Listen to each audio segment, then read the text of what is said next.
just confirming that I am audible. You are. Fantastic. 3, 2, 1. Yo ho ho, pirate's life for me. Couple of things to get out of the way before I couldn't not do it. A couple things to get out of the way before I start my case. Firstly, note that this takes place at a point of time where the British are tremendously powerful and they have a giant navy. Note that they have also currently decided at the point at which the motion is taking place that pirates are a genuine threat that they want to take very, very seriously. And seriously enough to divert incredible amounts of gold to rewards for pirates and giving pirates clemency. Note that all of these things are things that typically, especially in these times, the British government didn't just go like, oh, you did terrible, terrible things. You've robbed us blind historically. And so totally fine not killing you. No, this is not something that they did quite lightly. This shows how seriously they are taking the threat of piracy at this point in time. What this also means, and what is also taking place here, that the British are diverting a lot of their own navy in order to try to find the pirates and try to chase down the pirates and try to prevent the piracy from being such a pain in their ass as it is, I guess, in the status quo in 1717 or whatever year we are in. Okay, 2 points on why, firstly, why piracy is likely to be significantly more dangerous to you. Is this a clarification? Sure. Can I just ask whether you envision this pirate as being like a captain or like a member of the crew? I think this is as a random, moderately successful pirate dude, regardless of where they are in the piracy thing. Could be captain, yes, captain, because presumably they have control to make the decisions for their ship, I guess. Like someone who has that ability to do the things. Okay. So firstly, we think that loads of your mates are likely to have just agreed with these things because we think that you're likely to have a larger windfall and a more sure windfall of gold when you are when you are entering an agreement like this, rather than when you are pursuing a ship or like have ships to pursue, but you don't have a specific ship or a specific guarantee of what that result will be if you manage to actually find them and pirate them or whatever it is. But also note that some of these people have likely agreed because they just want to go back to land. Because note that in these day and age, piracy was a thing that people did. People escaped to sea when they were wanted by the law on land. So if they were wanted for stealing something from like the serf or the duke or whatever happened in England or British place, they went to sea and they try to escape the law through doing this. So for many of these people, clemency allows them to fulfill their dearest wish of going home and having a normal life with their families. So we think that many pirates are likely to have said yes and gone home, or like said yes, sold out, and are doing this now in hopes of going home in the future. But also know that there's a specific danger here that it is added to the fact that the British Navy is more aggressive in trying to pursue you, right? Because know that these are people who are now trying to catch the pirates, who are people who have lived experiences as pirates. So note what that means, that they know the routes that the pirates are most likely to be on. They spend most of their time on. They know the islands that the pirates stop up on and try to like refuel on. They know the haunts and the drinking areas where the pirates hang out. And so all of these things are things that the British Navy doesn't have. And these are new mechanisms and new secrets of the trade. They're now going to be actively used against you. So note that as a pirate existing right now, you are more likely to get caught because of these, beyond the fact that you just have ton more people who are looking for you. Also, the people who are looking for you are people who have knowledge that you relied on the people pursuing you not having in order to evade capture. So yeah.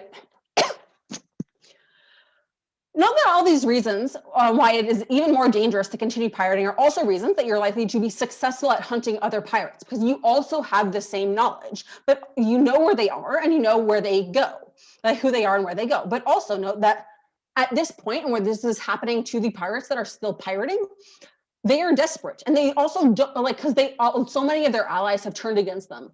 But so they don't know that you have, but they don't know that you have turned, right? So because they just can't assume that. So sure, there might be actively suspicious, but they aren't, like, they don't have the full knowledge and ability to avoid you preemptively when you go into these situations. So counter to when you see the British flag and you're able to avoid that ship or try to outrun that ship, they don't necessarily have the same incentive, and oftentimes they have the need to build allyships with other pirates, given that so many of their allies are now gone. Okay, on to my last point, but if I have Sia?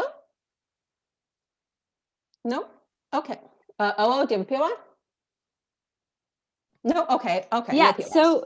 so if given you're the captain of a ship with material leg in the game, insofar as you own like a ship, it seems unlikely that not being a pirate is your goal or in any way a priority of yours.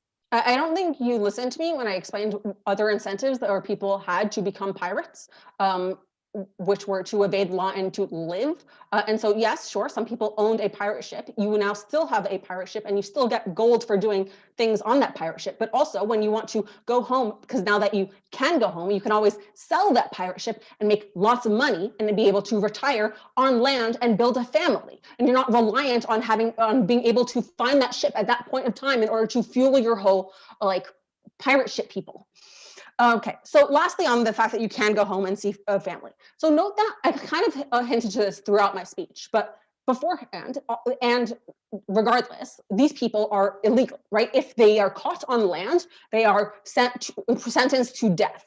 What this means is that these people oftentimes have family or have things that they want to do on land that they are prevented from doing because they are a pirate, because they have either been forced into this lifestyle, because they have chosen this lifestyle because of like desire for adventure. What we are giving this person, what they are actively choosing, is the ability to go home to their family, the ability to be able to see their parents before their parents die, the ability to be able to wife and or like marry and have children and have like ability to feed that family and to ability to sustain yourself in the long term throughout the lean times, and also be able to retire and live out your old age, not knowing that you are likely going to get shanked by someone on the sea. For all these reasons, please propose.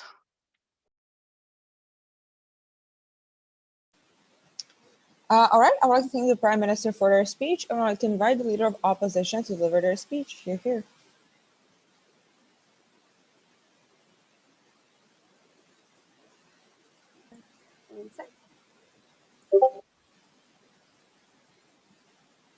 Am I audible?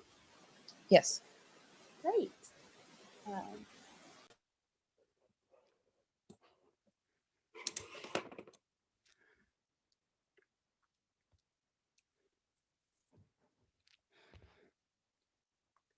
I think it's really ironic that PM starts to sing with a pirate's life for me, but what they are giving up in this motion is a pirate's life for the sake of material wealth. Two things in this speech. First of all, why practically we win on our side, but also secondly, why even on a principle level, no matter what sort of material benefits that our government bench bring you, principally why you'd always choose a pirate life, only any material wealth. So practically, I think there's probably, so I think OG just kind of assumed that you're very, very likely to get caught because of British rule and they're imposing these laws very heavily. But I think you're unlikely to get caught as a successful pirate for I think 5 reasons. I think one, enforcement of this law is likely to be pretty low. Why? Because the pirates are often the indigenous people from the West Indies, the people who the British has colonized and made to work in plantations, and as a result, they have desired other forms of living, and therefore the chosen piracy. I think a very small minority are just fugitives, as Guffer said. I think a lot of these people are just people, indigenous people from the West Indies, now have little opportunities on land after the British have literally colonized them and made them work in plantations. Therefore, I think this often means that local populations are just unlikely to rat you out. And I think it's just much harder for the British to ever enforce these types of laws if you don't have cooperation from the local population ratting out or no longer willing to hide other pirates in that begin with. But I think even if they do, the local population is often full of things like farmers and plantation owners that aren't skilled in combat and probably aren't really much of a threat to you. Secondly, then about British ships being a threat. Look, I think if you're a pirate from the local area, you're far better, great expertise on that area, on the seas. You're probably far better to avoid British ships and blend in with other ships to begin with. I think also, thirdly, pirates rule by fear. I think most people or your average person is just too scared to approach them. But I think fourthly, as a pirate, you're very high skilled, probably in things like combat and things like sailing. The point if you have dedicated your entire life to the trade. I think OG even concede that pirates are probably better at catching other pirates than the British. Therefore, you're probably better at fighting the British as well. And fifthly, I think it's just unlikely that other pirates will have joined this scheme for reasons I will prove later. Because, but look, even if you do get caught, I still think you prefer not to fight for a pirate for reasons that I would explain. But also, I'd like to know that even if you are the most selfish pirate that exists, you only care about your self-interest and what's easiest for you. I still think you're unlikely to want to target other pirates. Why? Because one, pirates are often very highly armed. They have lots and lots of weapons. But also, secondly, they're often quite disciplined. They work in an environment they often have to work together and often work for very long hours. I think compared to merchant ships especially, which is often your usual target as a pirate, they have no weapons. They have no people on board that are trained in combat. I think comparatively, they're just far, far easier to loot and just to kill and like get the treasure rather than having to hunt down pirates, I think is a very high risk job. I think also fourthly, like, look, even if you did capture some pirates at the end, a pirate is only as good as their crew. And if that pirate ends up crippling your crew in the long term, even if you catch a couple on the way, I just think you're fucked anyway. But then finally, look, and the principle, which I think is more important, because I think irrespective of any practical outcomes, even if you as a pirate believe that you will get caught, I think you would rather die than give up the pirate life, because the pirate life really is for me. So what do pirates want? I think one, they do want money, but I just don't think that's the main thing they want. Why? Because I think they're just easier ways to make money. I think, especially when you're a pirate, it's a very hand-to-mouth existence, which is very, very difficult. I think most people, if money was your main concern, would opt for other ways to earn money, which is much, much easier and isn't so hand to mouth on its existence. But I think exactly what pirates really and crucially care about is the support community and camaraderie that comes with piracy. Why are pirates pirates are a very tightly knit community? For four main reasons. I think one, you just spend lots and lots of time together in very, very close quarters. You're often at sea for months and months at a time. You're inevitably going to build quite close relationships with your fellow crewmates. Secondly, when you're all breaking the law together, I think that requires a degree of trust, and your other crewmates aren't going to rat you out to the cops. I think this gives you kind of a co-conspirators type of camaraderie and closeness with these pirates. But I think thirdly, also, to sail a huge ship, that requires a high level of teamwork and a high level of coordination, which requires like a very solid and tightly knit crew. Also, fourthly, I think it's important to know that mutiny is the highest offense within the piracy laws. It's something that's taken very, very seriously, and therefore it's something that people, like, if you betray your family members, it's taken very seriously. So I think on the most part, most pirates would rather die than kill other pirates. It's something they care about. OG claim that like, oh, your pirates want to see family on land, but I think right now in status quo, their crew is their family, or at least equal to their family. So I don't think they want to actively, I don't think they want to maybe give up either, but I think if it means actively sacrificing and hunting one, it's probably a thing they're not going to take. I'll take a POI from CG. When the IRA got immunity from the government, they got clemency and then kept on going. Why can't you just do that? Kept on going. I think at the point of which you like get this pardon, you have to do things like kill other pirates. I'm not too quite sure what you mean. Maybe Karis will answer that in her speech. Thanks, Karis. But I think a few other things which pirates care about. I think thirdly, they also just care about the rebellious lifestyle. Because I think, look, again, as I said before, not every pirate is a fugitive. I think the majority of people chose this life. But also I think it's very likely that, look, even if the reason why they left is because there was minimal opportunities at home and things like British colonial rule, those opportunities still don't exist even if you are pardoned. Therefore, piracy is still the better alternative to returning home, the point at which it offers you some form of wealth accumulation, and you're probably a bit of a badass if you're like a captain at this point. So if I still think it's a better alternative and a life that you would on the comparative want to live in the future. I think what's also nice about being a pirate is that you just get to do whatever the fuck you want, you know?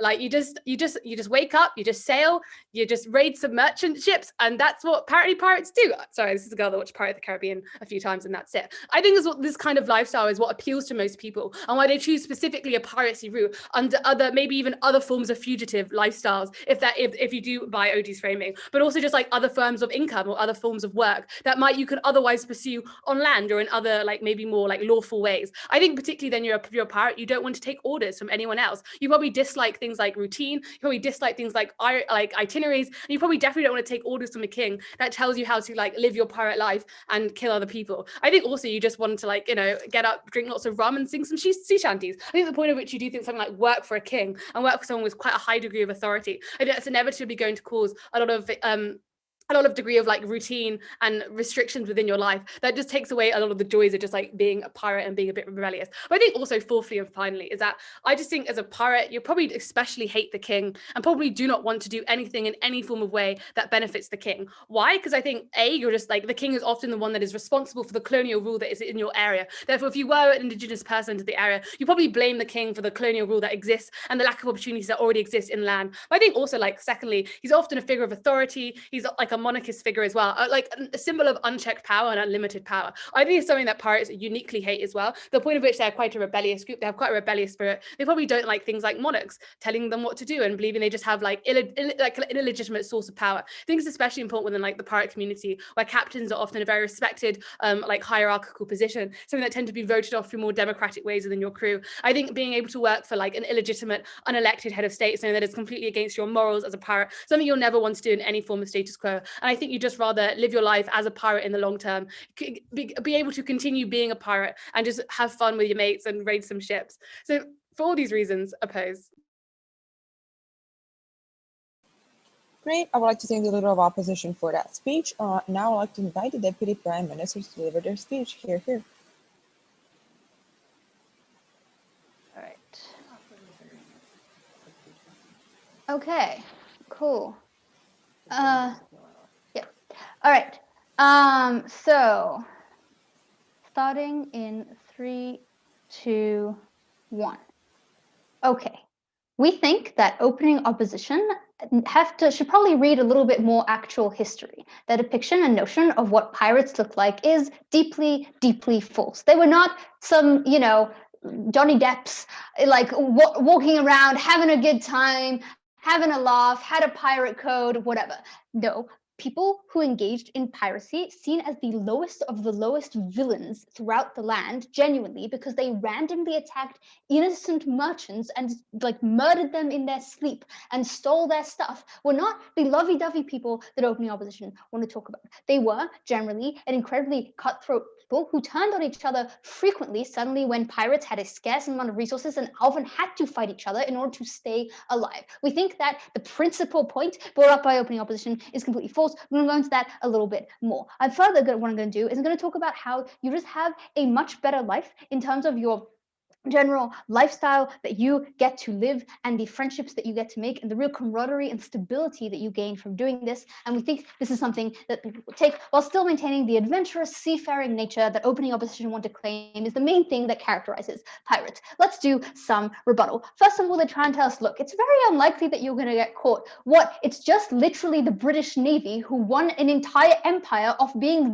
by far the biggest power in the sea. It doesn't matter if you know the sea a little bit more. They have really, really big ships that go boom. Seriously, that is how they murdered literally everyone. Let's understand this with more detail. One, they tell us, look, people aren't going to rat you out. They don't like the British government. They are, your fellow West Indies, etc., etc. One, no, you're a pirate. Those are the same merchants that you are murdering on a regular basis. They have to buy the stuff or sell the stuff, right? These people you're going to, the pirates are seen as terrible and they are very likely to rat you out. But secondly, the British are offering insane amounts of money. That's the point of this law. And when you are incredibly, incredibly poor, someone somewhere is going to turn on you, and you never know when and you never know how. And at that point, all they need to do is alert the British, who have way, way, way more power than you could possibly imagine, to come and kill you. But second of all, they tell us, look, what happens is, they tell us, well, the pirates have expertise, they know where to hide, they know where, etc. Ignoring Rachel's entire analysis about how the second only some pirates defect and they tell the British where you're hiding and what your routes are, that is the point at which they come in with the big ships that go boom, and it doesn't matter how skilled at fighting you are versus the people who don't have to come anywhere near you to blow your ship to smithereens. That is the point at which you are incredibly, incredibly likely to get killed. There's no comparison between the skill level, the fighting power, the numbers of these pirates versus the British Navy, who are intent on murdering you and now have the knowledge to find you and are backing up those who know exactly how you work, how you operate, where you refuel, what your route is. You are signing your death sentence by not taking this clemency, and we think that at that point already we are winning this debate big time, whether or not you also succeed on the other side. But then they try and tell us, look, you're very unlikely to succeed. Pirates are very disciplined, they work together, blah, blah, blah. We think that you're probably going to continue to do that on on your side, right? You're going to find people who you're going to work with together as a disciplined crew who are now turned into pirate hunters to fight the other pirates. And again, you have the backup of the British Navy who want to help you and have every interest in doing that with you, right? In terms of you show them where they are, you get part of the credit, etc. Those are things that we think mean that you're incredibly likely to succeed because we think that you have the relevant knowledge. You now have gained more power from the British to do so. You also, they don't know that you are the one who's coming, and they maybe still trust you to some extent. You've made some connections who've had to rely on you for certain operations. No one knows that you're coming. We think that you're likely to make a shit ton of money when you do this, and we think the money is pretty damn important to you, and we think that that is great. But lastly, they try and tell us, look, about this principle. And here they try and tell us what happens is that you have support and camaraderie amongst your pirate friends, and that's the worst thing that you ever want to do, etc., etc. Look, just literal lies. Pirates, obviously, one, are terrible people who like murdered random innocent civilians. They do not put that much stock in the notion of like camaraderie and etc. They genuinely psychopaths. But second of all, other than the likelihood of them being psychopaths, is just the fact that pirates had to fight each other constantly. Piracy was not a thing that you were likely to be able to succeed at for long. You had a ton of pirates who had nothing else to do and were attempting to make their money this way, fighting on the comparative for a small amount of supplies in terms of the merchant ships that they could successfully pirate, and often they failed. At that point, given the just scarcity of resources, obviously pirates turned on each other. Obviously, many of them murdered each other the second they could. That's the only way those who survived managed to survive. There is not this ridiculous code amongst some of the evilest people in the world that OO think exists. We don't think this is some principle that you hold to. We think you may not want to murder your immediate crew who you worked with, in which case, cool. Don't do that. Defect, take them with you, find other people to work with, whatever it is that you want to be doing, that's great. But we don't think this general don't kill pirates thing exists on a principle level. But then we think you're getting, aside from the fact that one, you are not getting probably almost immediately killed, and two, probably making a shit ton of money, let's look at other ways in which we think that your life gets way, way better in terms of your lifestyle. Closing, I'd love to take you at some point if you want to give it POI. So first of all, we tell you that people, one, we think that, as Rachel says, you have the ability to go home to your family, to go home to see them, and you're not worried about getting caught at the point at which you return in terms of the fact that word might be out about who you are, your identity might have been revealed, or et cetera, et cetera. You have the ability to actually do that. Second of all, we tell you can make much more stable connections, right? Right now, every friendship and connection that you made with your immediate crew or pirates that you did have has been undermined, right? There's a constant stress that someone might turn on you, that someone might be the person that decides to turn you in, to kill you, to get the gold, etc., etc. Tomorrow, the friends that I make, whether they're those that defected with me or new connections that I make, I know that they're there for me and they don't have any interest of randomly turning on me and murdering me for the gold that the British promised them. That allows me much more peace of mind, much more stability, and etc. Fourthly, we tell you that you have the whatever number I just said. If you fail, and we think you're going to fail some of the time, that's to say, if you have lean months where you haven't managed to catch a pirate, or in the comparative where you haven't managed to pirate a ship and you're running low on resources and you're running low on supplies, a thing that is likely to happen because seafaring in either model is an incredibly risky job with a significant amount of variance where you're going to have months where you don't succeed. You have the ability to go home and work something else, maybe for much lower pay, for a little while to sustain yourself and to sustain your family. That means that your chances, once again, of just dying of poverty because you've been too long since you've succeeded go drastically down. You have the ability to look for other options in the meantime and fill in those gaps. But we think that at the same time, you still get to keep all the things that opening opposition claim are what pirates want. You are still your own master and choose when you get up. You still get to seafare and go on adventures. You still get to take the crew that goes along with you and have camaraderie and all those things. You're just doing it in the service of like murdering other pirates and getting a ton of gold and not getting murdered yourself, as opposed to in the service of murdering random merchants. We think that's pretty cool. For all those reasons, please propose. Great. I would like to thank the Deputy Prime Minister for that speech. I would now like to invite the Deputy Leader of Opposition to deliver their speech. Hear, hear. Am I audible? Yes. Okay, cool. Starting speech in 3, 2, 1. I'd like to start off this speech by saying that Arlene Foster is a reactionary sectarian bigot and I don't support her. Okay, moving on. A couple of clashes in this speech. Firstly on safety, secondly on money and lifestyle, but first an extraneous response to the POI we got from closing government. Why can't you take clemency and just keep on going? Well, firstly, insofar as the monetary benefit of this deal only occurs on completion of service, that's probably not that relevant. But if Lucy was referring to the clemency alone, the motion specifically states that you accept the king's pardon and become a pirate hunter rather than stay a pirate. So you aren't a pirate under the government side, no matter what you do. There's just no way of like being a pirate. So you can't do that. It's not the motion. But I would also just like to add on to this that at the point at which you surrender, the British probably now know your name, your location, and quite a lot of details about you. It's probably a lot easier to continue monitoring you. It's probably more difficult to go back to piracy because of this. So all you've gotten is clemency for, I guess, a few months. You haven't gotten any money. So you have basically no benefit because you're going to go straight back on the watch list as soon as they find out that you're doing piracy again.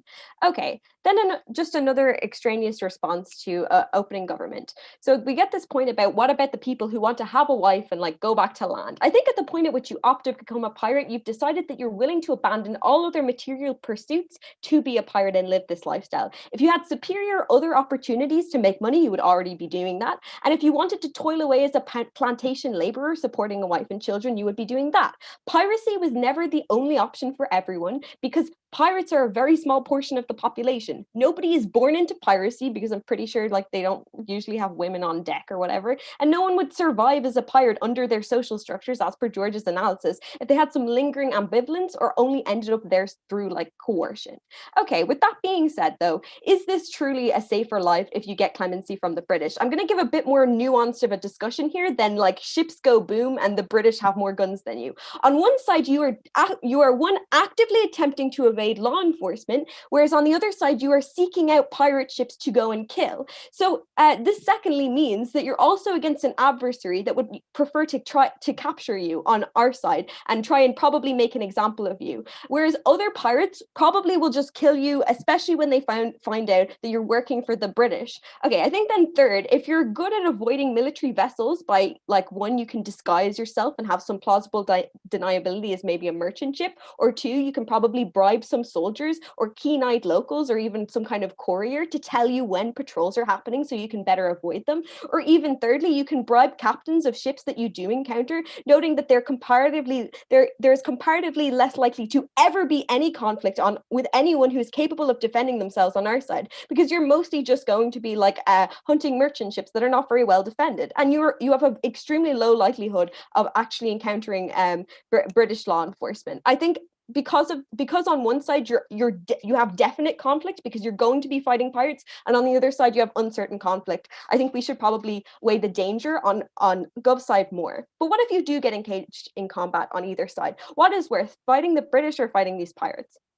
With other pirates who are roughly evenly matched to you, even if you do have a leg up, like the element of surprise or extra weapons, maybe the British gave you some support, you're still going to be a very close to even match. Why is this important? Given George's analysis about pirate loyalty and their social structures, and the fact that like mutiny is probably the biggest offense, likely this conflict will be a bloodbath without any immediate surrender, or if there is a surrender, it will be delayed. This is critical because a pirate is only as good as his crew. This means success as a pirate depends on loyalty, being combat ready, and having nautically experienced companions. It means that if a bunch of them get slaughtered every time you capture another pirate ship because this is your new way of living, you will very quickly hamper your ability to make more money because you can't train new recruits fast enough or even find people to replace the people that you're losing very fast. I think comparatively, if you fight the British, you're probably just going to surrender straight away. And because as the analysis from OG, big guns go boom. I think then this is probably why the money isn't worth it. I think we win the clash of safety. I think people are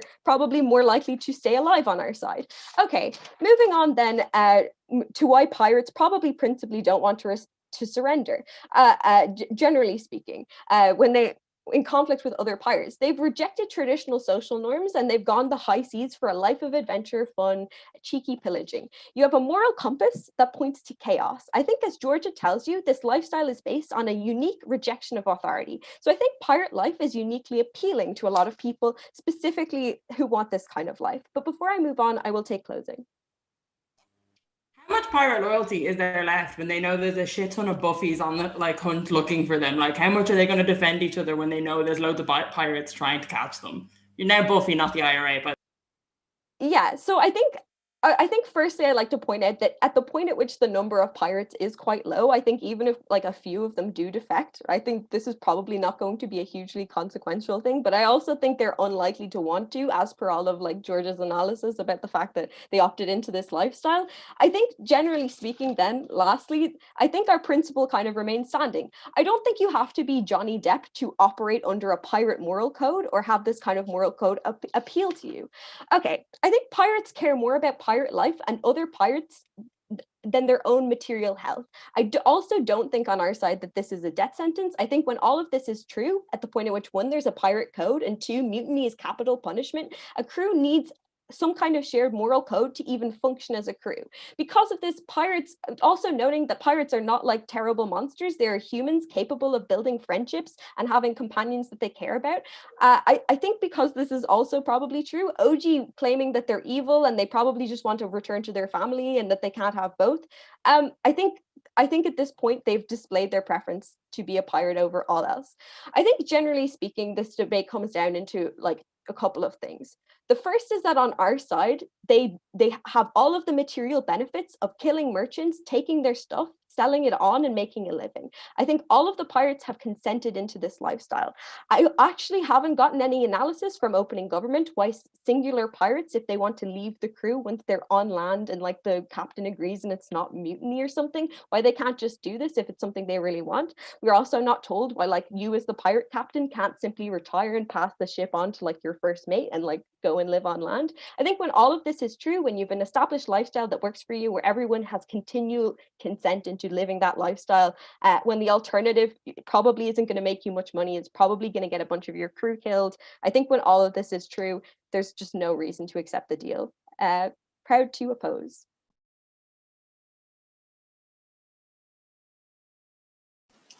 All right, great. I would like to thank the Deputy Leader of Opposition for that speech. Now the speakers role is a very fun top half.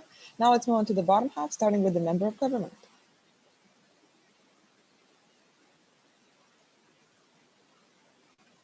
Nope. Hi, can everybody hear me?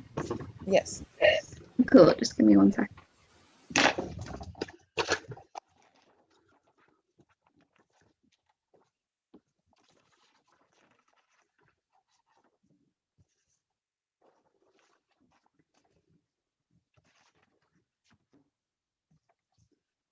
Okay, starting speech in 3, 2, 1. Panel, couple of things in this speech. Firstly, giving you some like actual characterization, reasons why most people get into piracy, why that's important in the context of this debate. Then 3 principal reasons why it is in your interest as a moderately successful pirate in order to take this part in, the comparative at the end. Before that, two points in response to what we get out of our opening. Firstly, and the major idea that like kind of like shadows both their speeches is this idea of the pirate's life. Note that I never give you an actual analysis of what the pirate's life looks like. I will tell you what that is, but I've kind of split this into 3 sub-ideas of what they tell you. Firstly, they tell you money. Like the reason why people become pirates is they want financial gain. Lucy and I agree with that entirely. It's the reason why people generally do it because they see it as a way of alleviating themselves out of poverty. No, panel, that the money you get as a pirate, like you literally never know when you're going to like strike gold as a pirate, okay? You never know when you're going to get treasure, or you never know when you're going to be able to eat. That's so unstable when you compare it to the governor's money who gives you like a paycheck. It's the reason why I studied law, not classics, that I wanted to study, okay?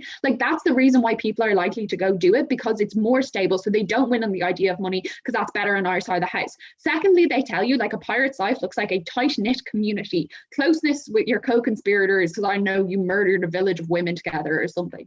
Right, I think there are 2 responses here inherently. One, I just think this is incorrect, right? I think there's probably some form of community on a pirate ship, but the fact is that there's literally always someone below you trying to progress past you. The example they give you is that they're like, well, mutiny exists, and like if you're seen as mutiny, you're killed. That only is in context of like if you go against a captain. It has nothing to do with other crew members. The fact is that all crew members on a pirate ship are literally vying against each other in order to get the captain's favor. So they're incorrect in telling you that that's a tighter community. But secondly, even if if that is true, you become a pirate out of self-interest. You will leave the life of a pirate out of self-interest. And for those reasons, that doesn't exist. But thirdly, they tell you about rebellious lifestyle, right? And how you hate the king. Lucy and I agree. And look, Lucy is kind of trolling OO when she says in a point about the IRA, but she kind of has a point, right? Because the thing is, if you can abuse the system that abuses you from within, that's probably more powerful in your way. Like, you can literally break laws if you say you're doing it in order to punish other pirates, and the king will just have to protect you, right? That genuinely gives you a lot of power. But quickly, what does a pirate's life actually look like? It looks like never knowing when you're going to eat. It looks like literally having scurvy, right? Like, I know that seems kind of wild, but that's what it is. It is no health care in any capacity at all. It is never knowing when you're safe, who's going to kill you next, or who is going to conspire against you. There is no stability. It is not the Pirates of a Caribbean life they wanted to claim it was. Second point in response to safety, really quickly, I just think it's inherent from what I've just said. They tell you, like, you're more safe when you are a pirate because your other pirates will protect you. No, for everything I've told you about that tight-knit group community thing not existing, that is true. But secondly, like, look, OO has said it, there is literally like a big fuck off navy. They're probably going to be more important to you than your mate who like kind of cares about you, right? Okay, let's move into substantive reasons why most people get into piracy. And note this clashes directly with what OO tell you, because they say, look, no one's born into piracy. I think that they're probably correct in that, but people are pushed into it. I think, unlike what OO claim in a POI, that there are like a number of people reasons why people would rather a life, or like there's what they claim in a POI about like people like enjoying the life of piracy. I think there are a number of reasons why people prefer to literally be off the boat, because Lucy and I see the reason why people like become pirates as like essentially the same reason why people like join gangs, right? No one thinks a gang is a good idea. Like, no one thinks a gang is a good place, but you literally join it because you have to, because you are stuck in poverty at the point at which you literally can't provide for your family. That OG claim is so important. At the point at which you can't even like know when you're next going to eat, you can't alleviate yourself. That's why you do it. You do it to escape that. You do that because there are pressures of no other options, right? You're uneducated, working class. You only see this as an opportunity for you to sometimes alleviate yourself. Note that is important now, talking about the three principal reasons why it is in your interest to do this. Three here. Firstly, financial gain. Right? I think this is probably intuitive. Let me go past this a little bit more than our opening, because your first goal as a pirate is literally to have enough money to survive.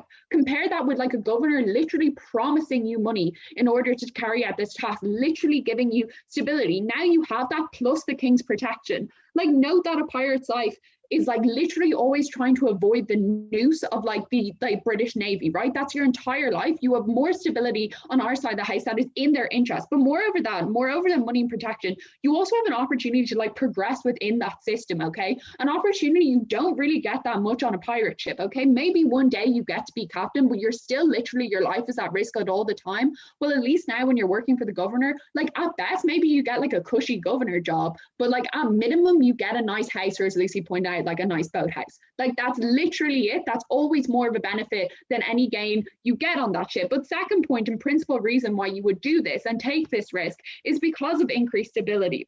For everything I've already told you about how unstable the life of a pirate is, you now do this because now, like, pirates crave stability more than anything. Like, literally, it's the reason why army brats want to settle down so much, because they spent their life being dragged from base to base. You want stability in your life. You're literally being offered this by the governor, plus protection. You're more likely to do this. You're more likely to ignore any of the tightness group stuff, because this is always more important than you. You have that plus protection.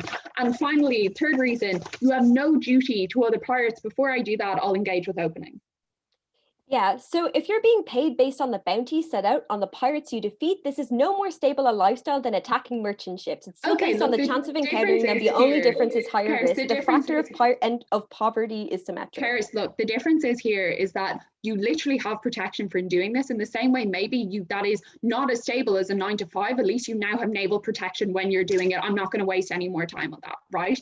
Moving on to like the third reason why, like, principle why you would do this, and what does win Lucy and I this debate, because you have no duty to other pirates. Note this clashes directly what OO tells you about protection. I think there are three major reasons why this is true. One, like, you literally no control over whether or not other pirates get caught. Like, at the extent to which, like, you literally don't know if your friend is going to get like taken in when you like port some new harbor. You have no protection. You can offer them under status quo, therefore you've no duty to them. Second reason, you've literally no control over whether or not they're good or bad people. Like, you've no control on whether or not they harm another person and get themselves caught, or do something stupid, that. But third reason, and what's most important, is that you do have self-control as a pirate. You do have some sense of autonomy, but you mostly have self-interest. When you live in a kind of like culture where you literally can't control the actions of others but can only control them of themselves, it is just inherent to me that you would take the decision that allows you to progress your own self-interest. Because the thing is, ladies and gentlemen, what this fate should be judged on is like why people become a pirate in the first place. It's to escape poverty. It's to have some form of financial gain. It is to maybe make a life for yourself. At the point to which that is so much easier on our side of the house, when you take this act and when you start doing something that you're just good at because you probably know where all the other pirates are, you gain all those things. You get to live a life of instability. You get to live a life of literal scurvy. So proud to propose. Great. I would like to thank the member of government for that speech. I would like to invite the member of opposition to deliver their speech. Feel free.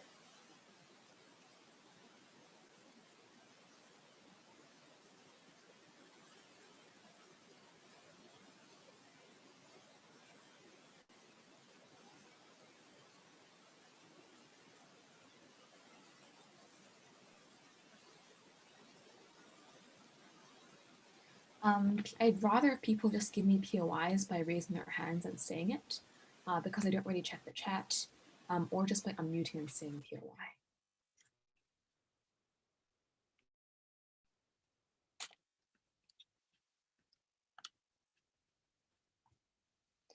The first thing I'm going to do in this speech is just agree with literally everything that CG has just said. We agree that you're far more likely to die when you continue to be a pirate. We agree with all the tragedy of the common stuff coming from Gov Bench. We agree that being a pirate is quite tough. But we think the implication of that is that you're almost certainly going to die as a pirate. I admit that part of my case is just colored by the fact that I am kind of into pirates, and I empirically know that when this happened, almost every single pirate ended up buying into this contract because they feared other pirates, and therefore almost every single pirate ended up getting the noose ultimately. Why then is it still preferable for us to refuse to become a pirate hunter and instead stick to your guns and continuously be a pirate? A few reasons. First is just because, given that you're preferring to die, I think what side opposition has to defend is explain why, even in the face of this threat of death, that you still care about your principles far, far more. A couple of reasons why. The first and biggest reason is just because of religion, i.e., this in the 1770s. Your conception of what is right and wrong is dominated almost entirely by Christianity narratives. So William the Kid, for example, or Blackbeard were both examples of famous pirates who were incredibly religious, who did things such as prayed, who did things such as make sure that their crewmates on Sundays didn't work at all, who did things such as let priests and monks go when they were on boats in order to say that we are men of God, for example. I think the reason why they embraced this was because they believed in an afterlife and thought that, look, even if in the short term our lives are kind of difficult and our lives are full of danger, insofar as what we're doing is saying that we think we're serving God in some way, or we're principled men, or just very, very simply that whatever harm that we do, at the end of the day, we are still people who love God. For all of those reasons, I think that they care about religion and sticking to their own principles of morality so much more than everything about death. The reason why this actually should win us the debate is twofold. The first one, I just think, allows us to very neatly co-opt the entirety of the Gov Bench, which just gives a bunch of reasons why death is likely. But second of all, I also think it allows us to outframe the OO analysis, which is almost exclusively erroneous fact claims about what it was like to be a pirate. Like, at the end of the day, you're probably gonna die.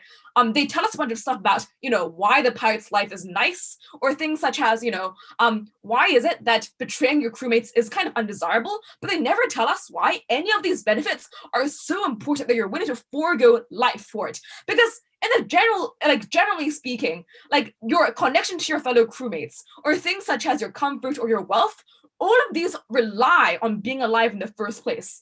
The only thing that is more important than this conception of I need to be alive to benefit from all of these enjoyable bonuses and perks is the idea that there's an afterlife that is going to last infinitely long, and therefore is the reason why principles should be actually far more effective, far more important than any pragmatic impact. Here are three main sets of reasons why to sell out and join the king is principally abhorrent in a way that makes pirates feel like they're committing an irredeemable sin that will be punished for forever. The first reason is just very simply because you betray your fellow pirates. Here's why it's actually an immoral act beyond ideas like, oh, they're your friends and you're on a ship with them, because we definitely agree on side government, but oftentimes there is a lot of backstabbing and there is a lot of fear. Two main mechs. The first is, I think Oji already proves to us, and Oji already concedes to us during a clarification, that this is a question of a pirate captain. That's significant because often pirates' ships operated on a democratic system, when pirate captains were elected by the rest of the crew. That's important because that suggests that the pirate captain therefore owes them an important debt, or feels to some extent responsible for the crew. To a large extent, lots of crewmates were orphans that were picked up off shores, for example, and welcomed onto the ship as someone who's their found family, for example. Therefore, pirate captains very, very much feel responsible for their crew, feel like parents, their children almost, and feel like betraying them, turning their back, and sending off to the British to be hung and killed is the worst fate that they could possibly do. But second of all, more importantly, this actually does link into their sense of morality, very simply because when you're on a ship and you're isolated from land, the fact that you're surrounded by these people means that your moral views is also dictated by the people around you, by the monk on your ship, for example, the priest who tells you, who leads prayer sessions every Sunday, for example, or just by the fact that when you feel bad about something or when you're injured, it is your crewmates who patch you up, and therefore your crewmates who define what is morally good and what is a godlike and priestly thing to do for you. The second main immoral thing that we point out is just fuck the British. Namita really, really wanted to run this extension, so I shall. So we just think that even if you're a pirate, you probably have an idea that the British Empire is really, really shit. The reason for this is because we do agree that being a pirate is quite bad, and oftentimes the only reason you do this is because you were forced to do this. For example, because you were a child who was forced, who was an orphan, forced into workhouses, could not feed themselves, and therefore was forced to join a ship as a captain's boy. For example, you were a sailor whose ship was captured and commandeered by pirates, and therefore he was brought onto the ship by accident, or very simply because you were a victim of colonialism, and therefore whose farms were raised and who had to join a pirate crew for some reason or other. The bottom line, though, is that people don't become pirates for the laws, people become pirates because they're forced to. The implication of this is that you definitely do hate the British Empire very, very much. Indeed, this might define your mission for being alive, to sow much chaos and bring down as many ships as possible. This is especially true if you've seen other ships in your immediate vicinity, friends who you cared about, get killed by the British, and therefore feel a very, very strong need to find vengeance upon them.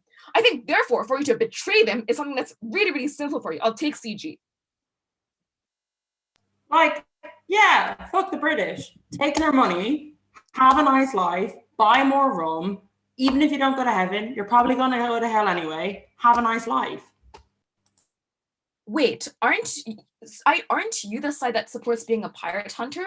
I genuinely just think that this motion is a motion and take their money. Okay, sorry, that took me a while. Okay, a couple of responses to this. The first is just, I think that if the British are offering to do this, this really does imply that it's profitable for them.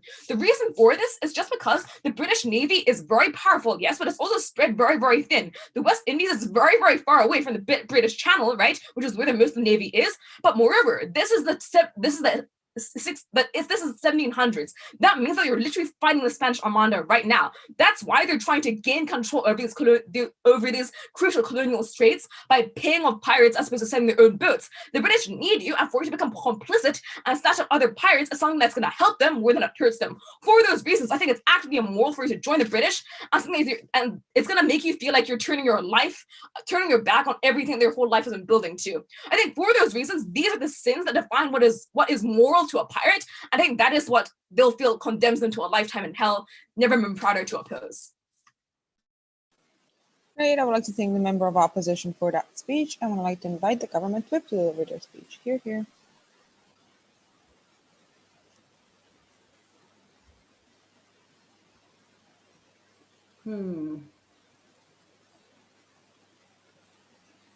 Before I begin my speech, I would also like to say that Arlene Foster is a terrible fucking person, and I don't stand over her. Thanks, Karis, for letting me say that in a thing publicly. Cheers. Cool. Starting in... The Israelis are so like, who the fuck is Arlene Foster? Bad person. Okay. Starting my speech in 3, 2, 1. I think CO have done me a nice little favor because this whip speech is going to just be super on clash with what I think is the more fun team, and then I'll deal with top half's shenanigans later. Let's talk about your own principle morality, because that's what CO talked about, and that's what, to a very large extent, Alicia talked about. As an individual pirate, you only really have access to the world that you have lived in and the experiences that you have had. As Alicia has told you, you've seen a lot of things, you've come from a lot of places, you've seen pirates killing one another, taking each other's ships. You might be religious, as XK says, but you also might have like heard from different pastors or different priests or different religions and have very confused moral philosophies. You might not know if you're going to hell, you might not believe in hell at all. But what you do know is you have access to what's in your head, and you can only make a decision based off what's in your head. What does that look like, right? I think that means, as this individual, you ought to prioritize trying to give yourself the best life, which is what Alicia and I bring you in this debate. You only have access to your own fears, your own past, and your own desires for the future. What does that mean? It means you genuinely have no moral duty to give a fuck about what CO said. Why is that so true? First of all, you have no control over the pirates around you, right? You have no control over whether they are good people or bad people, or if they're going to be caught by the British Navy in the future, regardless of what decision you make, or if they're going to be caught by another pirate, regardless of what decision you make. They might die by a rogue lime or a gone off fish. You genuinely have no control over what happens in these people's lives, regardless of what decision you make. You have seen pirates killing one another and killing children and raping women and doing some really horrible shit, right? So you have no control over whether these people that you catch will be the good guy pirate, like the family bro pirate that OO want to talk about, or whether or not there will be someone who probably does deserve a punishment of sorts.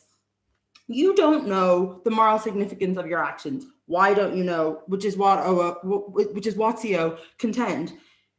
You have no control over whether this is a good action or not. You don't genuinely know how history is going to play out. And that's the difference. XK does know how history plays out. This person making this decision does not know. They don't know if the Navy is going to come in the next day with hundreds of votes. I don't think pirates at the time had the access to the knowledge that closing opposition talk about. They don't know that the majority of the British Navy was busy fighting the Spanish, whatever specific Spanish war. We fought Spain for a very long time.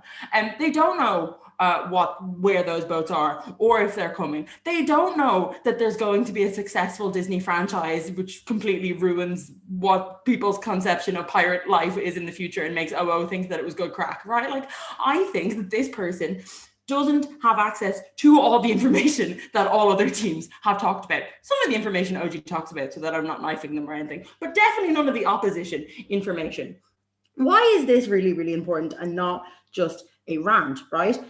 It means that, last thing is, you don't really have a choice here, right? There is no clear alternative where you can satisfy protecting yourselves and protecting these people, right? Because you have a fear that either they're coming, the British Navy are coming for you, or their pirates are coming for you, or that you might be the one to die next of the rogue lime, fish, or like whatever pirates died of. As Alicia said, wasn't always the best crack. People died of scurvy and stuff, right?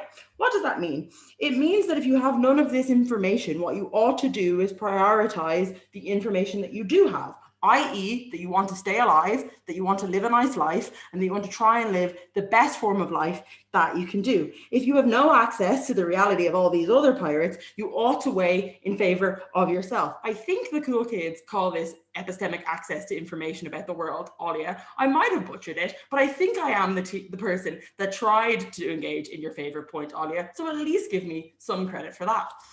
Let's talk about the religion shit, because I think this was actually really interesting. I think the biggest impact probably on opposition is coming from CO, which is you'll be afraid of going to hell. A couple of things on this. If you've already murdered lots of people and already killed lots of people and already stolen from lots of people and probably already had some questionable consent things with some women, you might be going there regardless of what you do now, right? Or if you're Catholic and just get to pray it all away at the end, you can just pray it all away at the end. If you believe in determinism, it's already happened.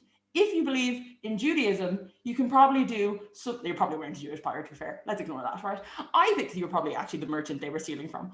I think that the problem at that point is the religion point, whilst it sounds really good, isn't actually a BP analytical point, because you can't know what religion this pirate believed in or what moral philosophy this pirate believed in. The rest of the stuff that CO brings you, unfortunately, is a rehashing of the family point, maybe done slightly better, but I'll go through it now.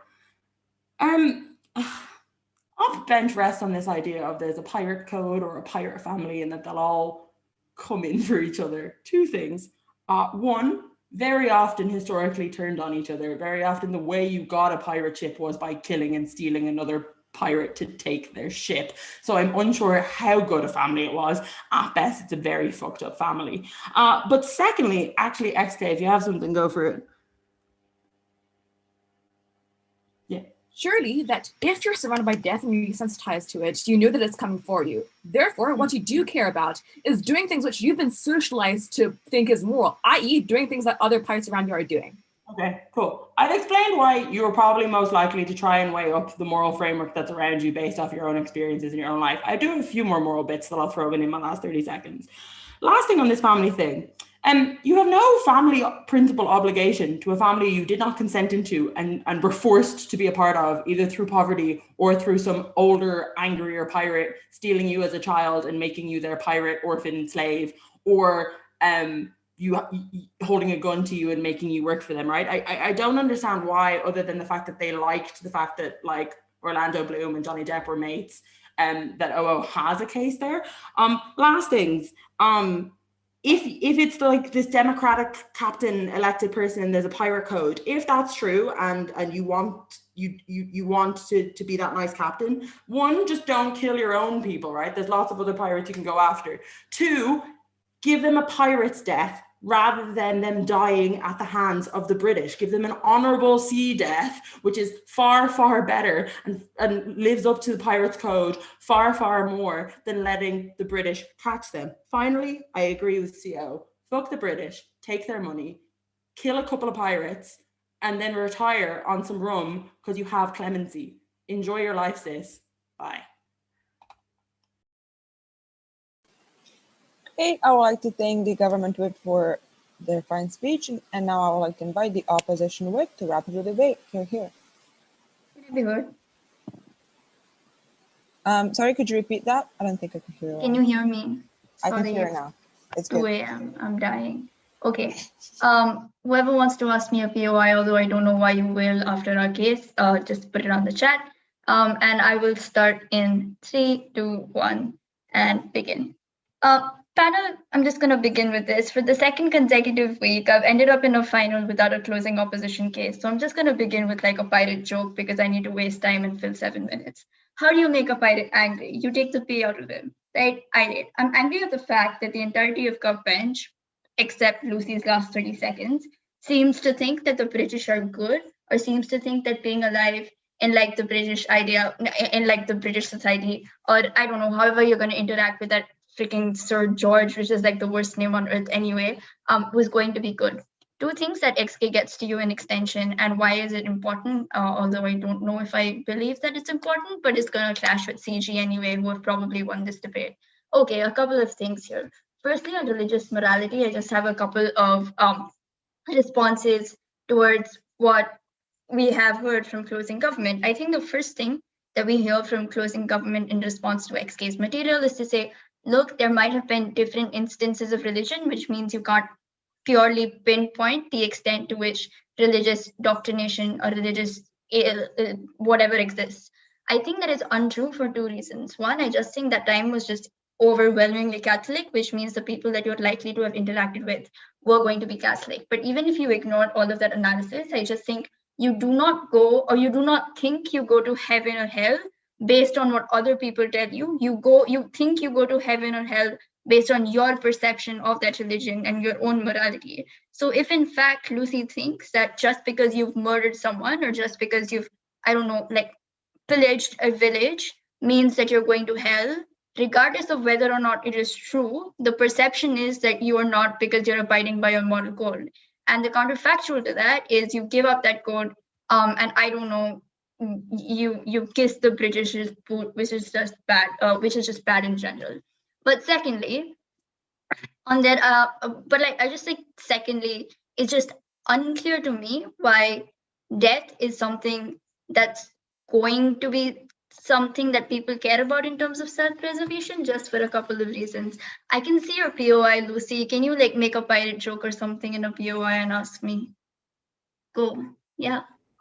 Yeah, I'm really confused because if you're both Catholic and afraid of hell, one, as I said, prayed all the way at the end, but two, Catholics are massively afraid of death. Like that is part of the religion, so you can't have both. Pick one. I'm also confused, but the point that XK made is twofold. The first is your entire life, if you've been surrounded by death and you know that you're going to die anyway, means that you've probably rationalized the aspect that you will die. But secondly, if you hate the British, then you probably don't want to be alive in the British land. I wouldn't want to be. I don't know why anyone would voluntarily choose that, regardless of how bad your life is. The analogy that we get to this from closing government is to say, look, if you get pushed to a gang and amidst like poverty, violence, blah, blah, blah, you'll do anything to get out of that gang. I don't think, however, this deals with just the idea of maybe you hate the state or the opt-out more than you hate the freaking gang, like more than the gang supports you, because I just think even if you are stealing people and even if you have to literally live hand and foot, I think it's still better for you to opt into that than let's say have like these ridiculous degrees of expectations that exist for a power that is much superior than you. And because I don't have anything to say, I am just going to take OG. The king is either the head of the church or has incredibly close ties to the other clergy, who themselves are probably incredibly anti-piracy, and will therefore everyone is going to grant you the clemency that you need if you kill these pirates. I think that was too much English for me, so I literally don't know what was said. But the point is, like, regardless of whether or not you granted clemency, I think the option is the argument just comes down to whether you should opt into that clemency. And the reason that we think, regardless of, I don't know, even if whatever that dude's name is Catholic or is of the same religion as you, you're going to delineate. Yeah, I can see Lucy laughing, but the reason that you're going to delineate is you hate the British. I do think your hatred for the British is going to amount to things such as vengeance, which means that you're likely to overlook the fact that, oh, he's granting me clemency, Christian buddies, I'm going to take it. That's just unlikely to happen because you hate them more than you care for, like, I don't know, anything else. But the second thing that we tell you in terms of vengeance is the comparative look. On net, maybe you do not owe anything to your pirate buddies, but you also don't actively hate them.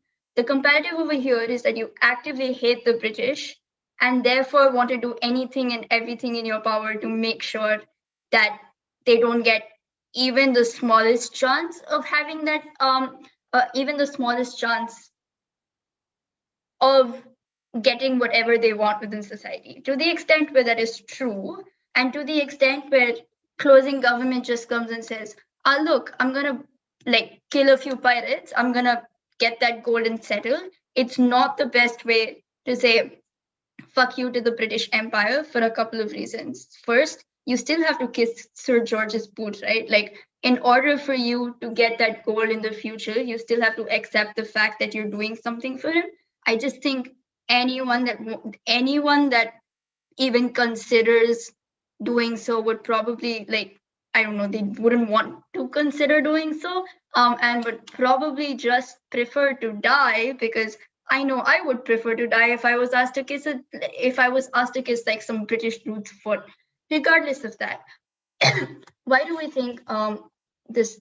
I don't know. Why do we think nothing matters within this debate? But I feel like I should just take the rest of this time to prove to you why CG has won. One, I just think that they were the most interesting name in the debate. But secondly, I just think insofar as the entirety of the top half relies upon maybe one side's of analysis on maybe the pirates are good or maybe the pirates are bad, I think what CG uniquely does is just as though, one, you're just likely to have a higher degree of survival. Also, CG is the only team that said fuck the British. Vote CG. Thank you very much. All right, great. I would like to thank the opposition whip for that speech and for an unbiased take on how we should adjudicate this round.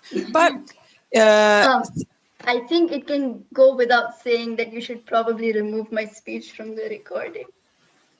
Are we like, was this live or I think it was? Yeah, but I we're think Yeah, but nobody streaming now, watches live so maybe streams. stop streaming. I think you're supposed to talk to Arkham about that. Really, I'm It's sorry. still live too. Yeah. Oh. let's stop streaming. Well, I don't know how many people are watching, this streams. I don't think it's not like hundreds of Stop people. commenting on the stream until it stops. Yeah. No, this is being aired on BBC One, guys. Yeah, no, it would be great if it just goes fucking viral Why would you watch for no pirate? reason. Like, pirate metal's great. Is it possible to turn off the stream so the panel can stay on the Zoom?